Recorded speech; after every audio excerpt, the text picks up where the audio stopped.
5 times a day, every day, over 1 billion Muslims bow down and recite a prayer to Allah, given to them by Muhammad, their prophet.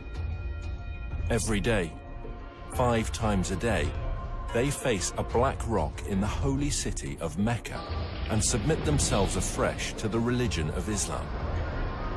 Every day, they bow as a corporate group all around the world to express their solidarity as followers of Islam, for whom Muhammad is their prophet, the Quran is their scripture, and Mecca is their holy city.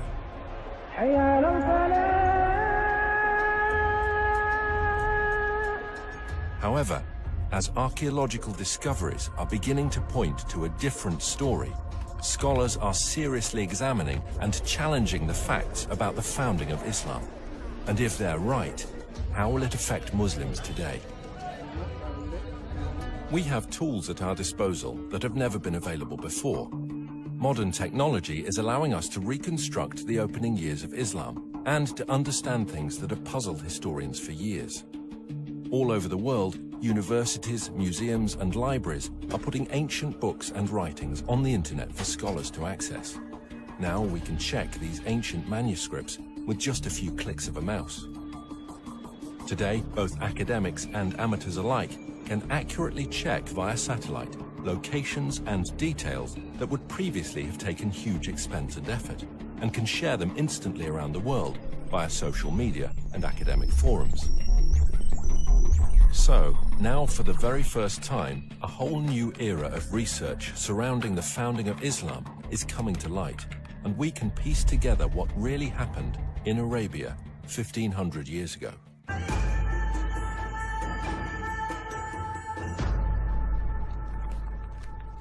Writer and historian Dan Gibson has lived most of his life in the Middle East.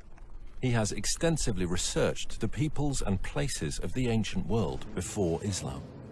I first came to Arabia in my early 20s, and I've spent more than 30 years exploring every corner of this amazing part of the world, piecing together evidence for a radical new theory, which I believe will change our understanding of the past.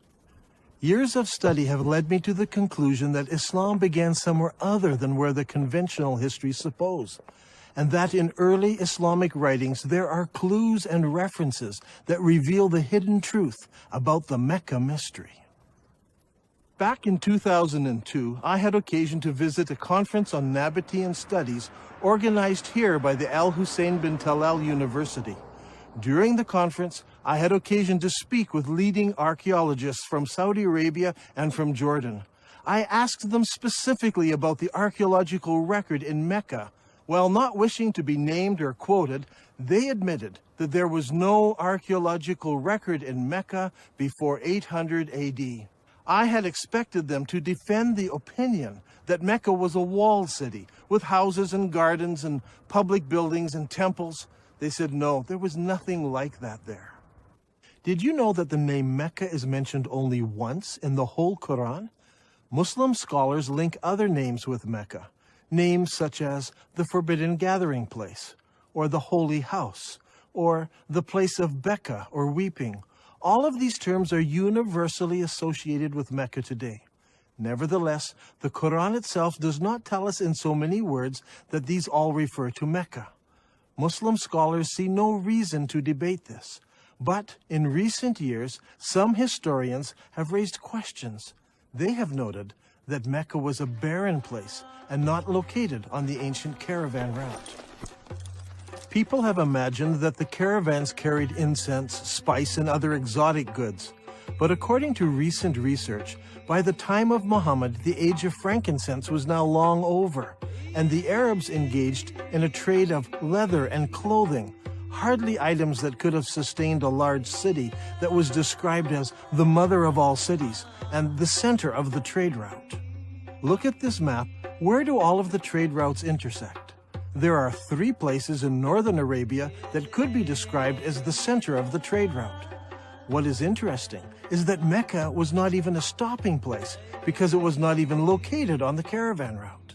In this film, we will find out why there is a total lack of archaeology in Mecca from the time of the Prophet Muhammad, why descriptions of Mecca do not tally with the landscape, and how an early Islamic civil war altered the truth about Islam. While Muslims all over the world believed that their holy city and their founding leaders all lived in Mecca, in Saudi Arabia, Dan Gibson believes the evidence actually points elsewhere. During my studies of Arabian history, I've come across evidence that points not to Mecca, but to northern Arabia as the founding place of Islam. Up until now, no one has ever questioned that Mecca is the holy city of Islam. Every Muslim believes that he should pray towards the Black Rock in Mecca. But years of study and countless trips to all parts of the Arabian Peninsula have led me to a radical new understanding of Islamic history. I believe that in the process of understanding Islamic history, a fundamental error has been made. It wasn't a deliberate falsehood, it was just a misunderstanding of what happened during the founding years of Islam. So later Islamic writers corrected what they thought was an error in earlier histories when it was actually the truth. Is it possible that over 1 billion people who follow the religion of Islam misunderstand how and where their religion began? And if so, what implications does this evidence have for the average Muslim who wants to follow the instructions of Muhammad, his prophet? We are going to have to examine a time in history and a setting that few of us understand. For centuries, the histories of the classical world and Middle East empires have been discussed, but little effort has been given to the history of Arabia. This ignorance is true not just of the West, but also of the Arabs themselves. The Prophet Muhammad was born in 570 AD, at a time and a place that few people today really know about. His grandfather and his father were Nabatean merchants, and in fact Muhammad himself married a merchant woman. One day, Muhammad was meditating in a cave and an angel visited him. The angel taught him words of praise to Allah. Later, his wife convinced Muhammad that it really had been an angel and he was in fact called to be a prophet of God. During his lifetime, he had many visits from the same angel, and each time there was a new revelation. These revelations from the whole of the lifetime of Muhammad become gathered together to what we know today as the Quran. Adel Ishamari studied Islam at the Islamic College in Kuwait. Over the years, he and Dan have formed a good friendship and have often found themselves drawn into deep discussion about faith and its history.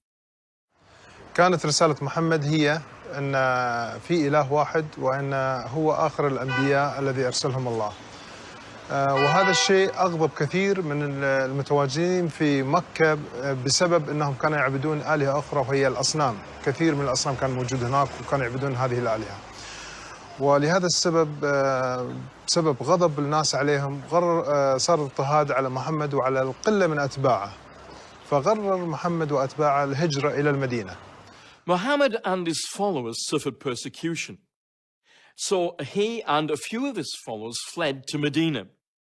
Now that city actually converted to Islam and Muhammad established a government there. And in fact, we can date the Muslim calendar from this period of time.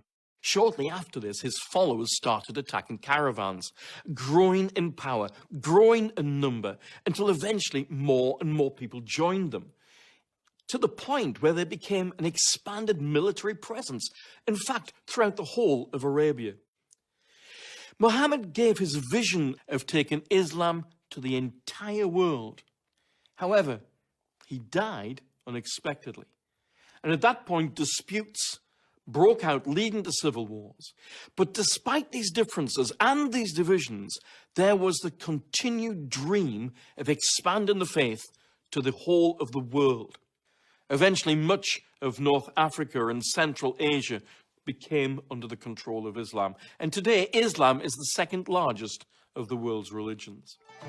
Today, all over the Middle East, when construction companies want to dig for a foundation, there should be someone present from the Ministry of Antiquities. It doesn't matter if you're in Jerusalem, Damascus, or Amman, Jordan. Wherever you dig, the chances are you will expose an ancient site of some sort. In the city of Mecca in Saudi Arabia, developers are digging all over, putting up great buildings, hotels and high-rises. But, to the surprise of archaeologists, there are no ruins of a great and ancient city under Mecca.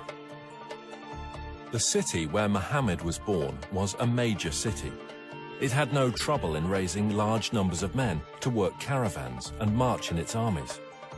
Not only did it have a significant population, but it was also an agricultural city. وتسمى هذه المدينة اللي هي مكة بأم القرى في القرآن. أم القرى هي الاسم هذا المفروض يطلق على مدينة مبهرة، مدينة فيها آثار، مدينة فيها لها أسوار، مدينة يعني كبيرة معروفة. The Prophet Muhammad would go forth for his affairs and journey far afield until he reached the glens of Mecca and the beds of its valleys. Aisha, Muhammad's wife, mentioned how one of the men was longing for Mecca. Would that I but stay overnight in a valley filled with various kinds of grass? When we came to Mecca, we saw a town blessed with water and trees, and delighted with it, we settled there. Al-Bukhari speaks of a prisoner who was eating grapes while he was chained in irons, and he says, "This was not the time of fruit in Mecca." It's hard to believe that these things were written about Mecca. The area around Mecca is all rocks and desert. Mecca averages less than 10 centimeters of rain per year. With its extremely hot temperatures and barren conditions, this is scarcely enough to grow any vegetation at all, let alone grow enough food to support a large population. Yet the holy city of Islam is described as having fields with trees and grass and soil, but there's no cultivatable land near Mecca. It doesn't match the ancient descriptions. Ibn Ishaq mentions that the people of Mecca were reluctant to cut down trees in the sacred area. The presence of trees and plants in ancient times can be easily tested by the presence of spores and pollen in undisturbed ancient soil. To date, there is no record of trees having ever existed in ancient Mecca. Another puzzle is that the city of Mecca is missing on all early maps of Arabia. One would expect that a major merchant city would be mentioned on early maps, but not one shows Mecca before the time of Islam. Over the years, I have gathered copies of many ancient maps of Arabia. I have diligently translated them, but never once did I find Mecca mentioned on a map before Islam. Did you know that the name Mecca does not appear in any literature prior to 740 AD? That's 120 years after the founding of Islam. Don't you find it puzzling that for the first 120 years of Islamic history, none of the surrounding nations knew anything about the existence of Mecca? How could a major city, a city that could raise thousands of men in its army, a city that had agriculture, trees, grass, fruit and grapes, be missed by other nations? How could a major city with walls, temples, and public buildings not be found in the annals of other nations, especially if it was a merchant city that undertook trade with all the nations around it?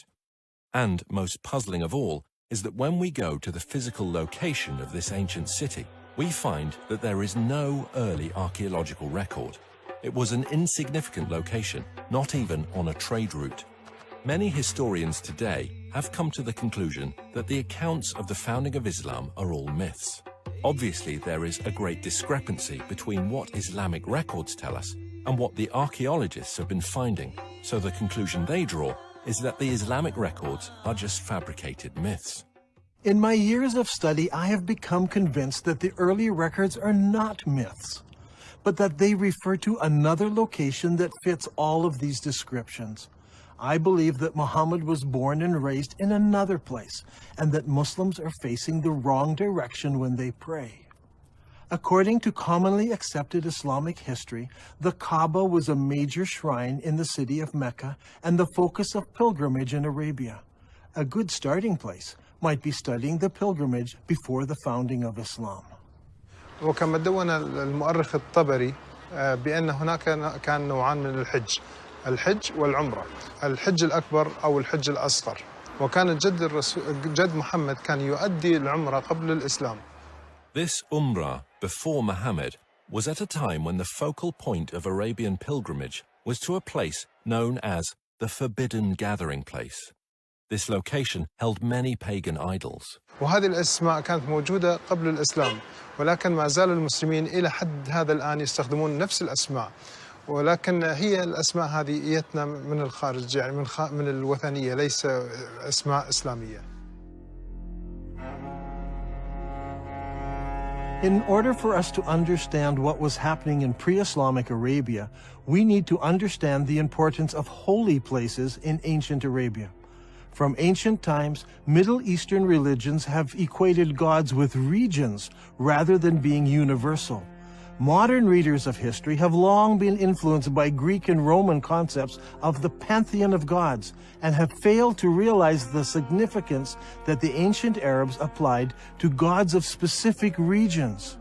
In the eyes of the ancient Arabs, there were gods who lived in Mesopotamia, gods who lived in Egypt, and gods who lived in Greece, and so on. Arab merchants passing through an area would respect the local gods. They were not opposed to gods of different places. What they were opposed to was the representation of a god in human or animal form. They preferred to use geometric shapes. For instance, here is a god in the shape of a block. That one over there is shaped as a triangle. Each of these gods were considered local gods and must be respected when passing through their territory. Such a view of religion naturally leads to accepting territories and locations as being sacred to specific gods. Thus, the area around a temple, such as a particular valley or remote desert location, could be considered as sacred. It would have a precinct where people could gather, even with their enemies, and be safe, because violence was forbidden in the sacred precincts. When tourists enter the majestic beauty of Wadi Rum here in southern Jordan, they're so often taken up with the exquisite beauty of this valley and the rugged mountains that they miss a temple dedicated to the goddess Lat, or Alat as some call her. This Nabatean temple had a sacred area. It was located in front of the temple, with the mountains marking off the sacred area. Before Islam, Arabs were divided into many groups. They worshipped different gods and often fought amongst themselves over tribal issues. The one thing that held them together was the pilgrimage to a common ancient meeting place. The Quran calls this Masjid al-Haram, or the Forbidden Gathering Place. Masjid means gathering and is translated mosque today. Before Islam, there were no mosques, so the masjid was simply a gathering place. The Forbidden Gathering Place was a sacred place of refuge and security, where regular activities ceased and violence was forbidden, or haram. The concept of haram, or forbidden, is very strong in Islam. في القرآن ذكر المسجد الحرام، وهو المسجد الحرام في المدينة الإسلامية المقدسة، ويعتبر المسجد الحرام وما حواليه من المدن هو منطقة محرمة. Allah has made Mecca a sacred sanctuary, and it was a sanctuary before and will be so after. None is allowed to uproot its shrubs or cut its trees or hunt its game. So we have two descriptions of the original holy city of Islam. It was a haram place where killing was forbidden, and it was the focus of the pilgrimage for many centuries before the founding of Islam. Now look here, much of the graffiti found throughout the Negev and southern Jordan was written by people on pilgrimage to the ancient city of Petra in southern Jordan. Thousands of people scratched their names and messages on rocks as they made their way to Petra for pilgrimage. This creates a problem for us.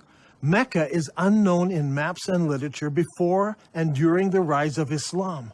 The descriptions, such as the center of the trade route, the mother of all cities, and the focal point of the ancient pilgrimage, do not fit.